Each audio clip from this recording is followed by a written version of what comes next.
Welcome to the Oasis. My name is Mike, and today I'm going to be checking out the 1943 Berlin Blitz virtual reality experience from VR Immersive Education.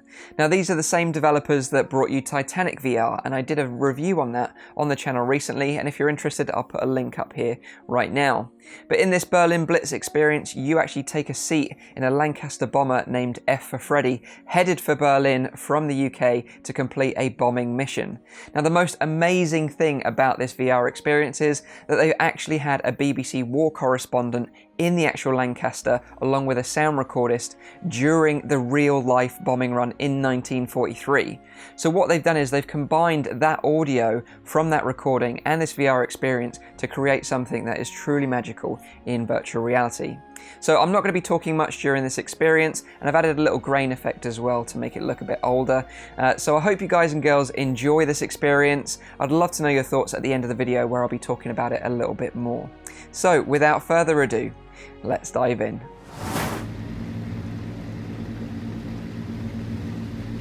Green light flashes on the control tower. That's the sign. It's our turn to go now. We're fourth to go, and the whole of our four engines are giving out a full-throated roar as we start to slowly gather speed down the mile-and-a-half long runway. Ahead of us, the third aircraft's already airborne. We can see the port and starboard lights shining like red and green stars in the dusk. We're racing to join it, gathering speed now all the way past the control tower. Just a little group of ground crews giving us a wave as we disappear now, moving rapidly all the time. I'm just looking up, we are still on the ground. It takes all this time to get off. But now, at long last, there we go, we're clear. We're airborne and on our way to join the stream of bombers making towards Berlin. Okay, chaps, we're at 8,000 feet now. Oxygen's on. Hello, navigator. Hello, Bomber. We're crossing the coast now. Thank you. Bomb's fused. Bomb fused. Hello, navigator. Skipper here. Nav lights off. Thank you, Skipper. Hello, Skipper. Hello, rear gunner. There's a Lancaster passing on the starboard quarter. Far away is the rear gunner. It's about 500 yards. Okay, just watch him, will you? Okay. I'm standing forward at the pilot seat, and right forward of me, Bill, a 6-foot bomb aimer, is curled up in his compartment, surrounded by perspex stars. But right in front of me sits Scotty, our little flight engineer.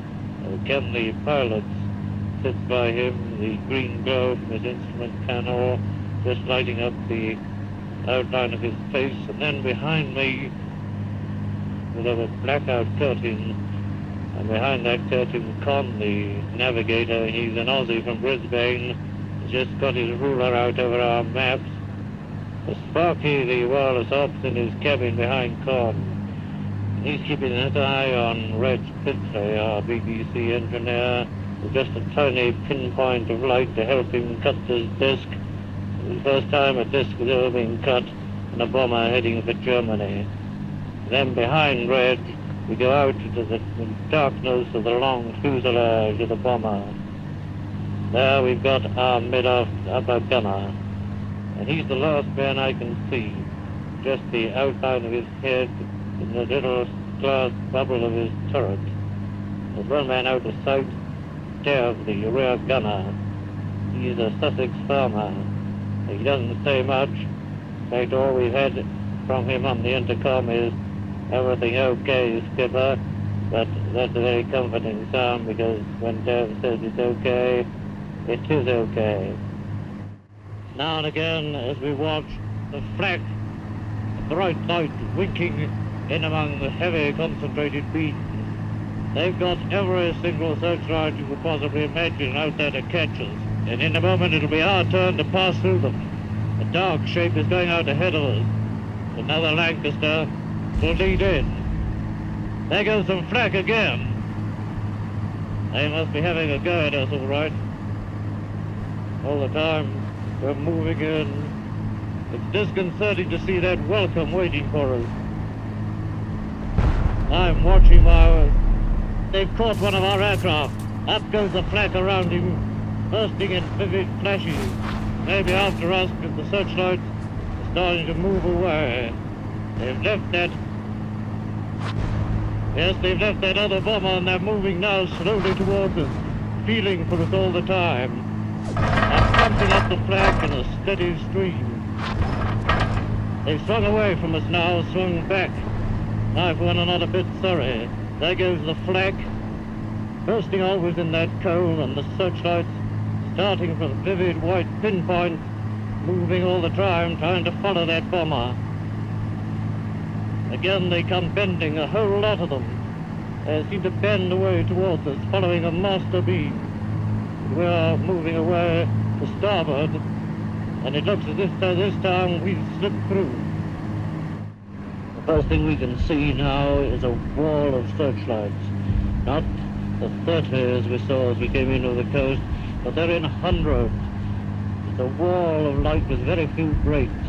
And behind that wall there's a pool of fiercer light. It's glowing red and green and blue. And over that pool there are myriads of flares hanging in the sky. That's the city itself. And there in the heart of the glow there goes a bigger red flash, the biggest we've yet seen. That must be the first of the big 400,000-pound bombs going down. It's flak coming up at us now. That one went down, and it was pretty near to me. Our aircraft rocked. So we're running straight into the most gigantic display of fireworks in the world. We're due over our target. We're 2 minutes time, and Bill, our bomb aimer, is forward. He's lying prone over his bomb sight, and the searchlights are coming nearer now all the time. There's one cone split again, and then it comes together. They seem to splay out at first like the tentacles of an octopus waiting to catch you. And this time, as they come together, they've got a Lancaster right in the center. It's up to us. It's getting too hot with these searchlights, and we're starting weaving. Our pilots put the nose of the Lanc down, and we're tilting away.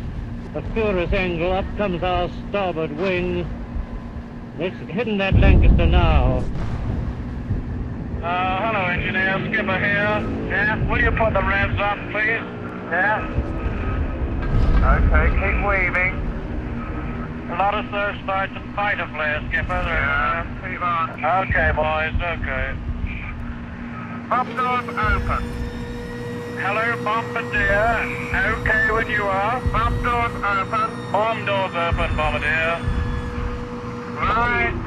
They keep weaving, Ken. Steady. Steady. Right, a little bit.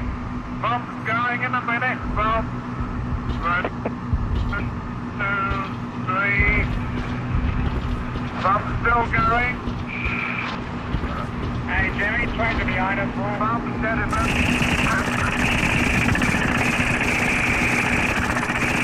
Yes, Jimmy, hold it up. You can up. Where is he, Red Gunner? Can you see him? Down. He's come down. He's come down. Did you shoot him down? Yeah, he's got him, boy. Right in the middle. Bloody good. Bloody good. Keep waving. There's some flak coming at me. Okay, don't shout all at once. Alright. Photograph taken. Okay, photograph taken. Hello, Skipper. Will you turn on to 081? Right, 081, navigator. Don't all speak at once now. Keep quiet, it's okay. Okay. Hello, Mid Gunner. Did you recognize that fighter you shot on? No, I didn't recognize it, but it's definitely going down now. Good, Jimmy. I can see him, boy. Good show. I can see him now. Yeah, look at him burning. Does he look lovely? Good show, lads. Now keep your eyes open. Okay, good. Now then, lads.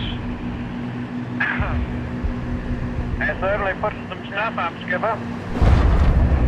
And they're putting a lot down as well. There you are. Okay, Reg. Still cutting, Skipper, Reg. Okay, Reg, thanks a lot. My God, that looks a bloody good show, doesn't it? Yes, it's certainly good playing. Keep your eyes open, mid-upper. Very good, Skipper. Some club's jettisoned his incendiaries over there. You see it? It's a Lanc, I believe. Yes, it's a Lancaster. My God, it's a Lanc. Hello, me upper gunner. Hello. Watch that Lanc that's just above us, will you? Yes, very good. He's diving away. He's going over the port. By the living Jimmy, she's a wizard, Frank. Look at the stuff going. David must be dead. Oh, it's the best crane I've seen for a long time. They're still putting some tracer up, but there's not much coming besides that. No, not too much nattering, lads. Watch out. Keep a good look at the Lancaster coming up right behind us. Yes, right behind. Lanc, how far away is he? How far away is he? About 500 yards. Yeah. Okay. He's seeing us, I think. Okay, Dev, I can see him. Thanks very much. Let me know when you get around on the course, Skip. I'm on course now, Navigator. Thank you, Skip. 357. 357, that's correct. There it goes. Our first sight of England. Just a little light from a beacon flashing up to us from the darkness below. And after the glare of light we left behind in Berlin, it seems small and frail. Nevertheless, everybody on board F For Freddie is mighty glad to see it. Hello, Bombardier. English coast should be coming up now. Will you tell me when we cross it, please? Okay, Navigator. I'll let you know when we cross it. I can see it coming up ahead now. Thank you. Nav lights on, Skipper. Okay, Navigator. Nav lights on. Hell, Phil, do you see what I see? I can see the new moon through the window. Oh, don't worry about that. It's only Perspex anyway. Oh, Perspex. Maybe you got something there, chum. Hope so. My knees are singing the second chorus of Annie Laurie.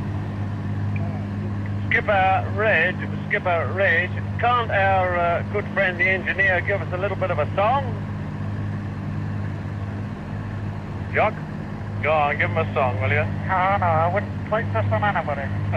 Go on, Jock, don't be so bloody bashful. You'll never live it down, Jock. It's not a case of being bashful. Come on, Jock. Back. Oh, no. How about for the Popeye? The praise of Bonnie, where early falls the dew, and 'twas there that Annie Laurie gave me her promise true. Go on, you carry on now, Jock. Okay guys and girls, so there we have it. That is the 1943 Berlin Blitz VR experience from VR Immersive Education. Now they actually made this in collaboration with the BBC, because obviously the BBC had the original recordings from 1943, and I have to say the combination of the original recordings and actually being in a seat in the Lancaster Bomber as the mission takes place is such an immersive experience and really gives you an insight into what these people had to do during the war. It's an incredible insight, and I'm honoured to have an exclusive access to this and show it off to you guys and girls on the channel. I'd love to know your thoughts in the comments down below, because certainly from my perspective, I'd love to see more experiences like this from VR Immersive Education. I think they're really the pioneers in terms of VR educational apps right now. Titanic VR was breathtaking and really stand out, and a history lesson in VR essentially, and this again just reinforces that they've got the talent at their studio to deliver something that's as powerful as this and as important as this. So there you have it guys and girls. I hope you've enjoyed it. Leave a like if you liked the video, make sure you're subscribed for all my future content, and as always I'll see you on the next one. Cheers.